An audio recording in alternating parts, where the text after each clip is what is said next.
Should you have the right to know that the state is storing your child's DNA and researchers or law enforcement may use it without your consent? It is an issue Julie Watts has been investigating for years, and today parents are one step closer to getting that right.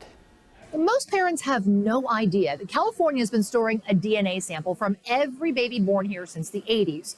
A bill that passed out of the state Senate Judiciary Committee this week could change that.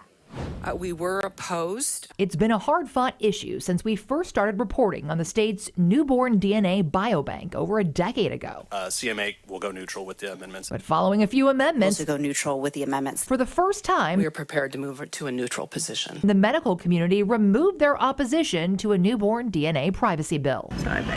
Nearly every baby born in the U.S. gets a heel prick shortly after birth.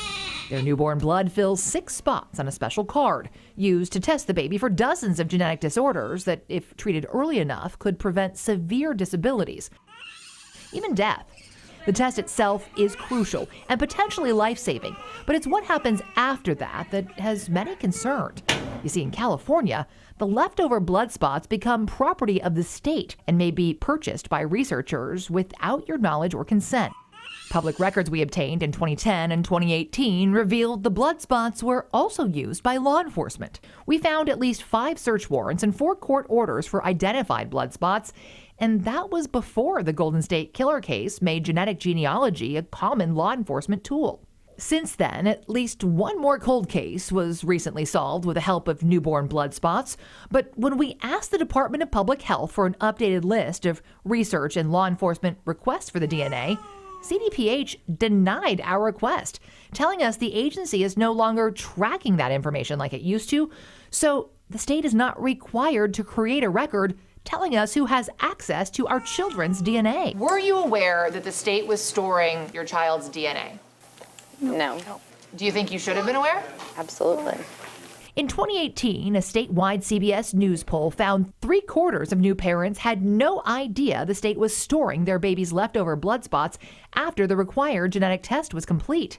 Under this new legislation, authored by State Senator Nguyen, for the first time, parents would have the option to opt out of storage or research at the time the baby's sample is taken. And parents-to-be would sign a form acknowledging they know about those options at least 4 weeks before the baby is born. Notably, privacy lawsuits in other states force those states to destroy their stockpile of newborn blood spots stored without consent. California has the largest stockpile of blood spots in the nation, all stored without consent. Now, previous versions of this bill required that parents opt into storage, which the medical community opposed. This one allows parents to opt out. It also prohibits law enforcement access to this DNA stockpile. The bill moves on to Senate appropriations next week.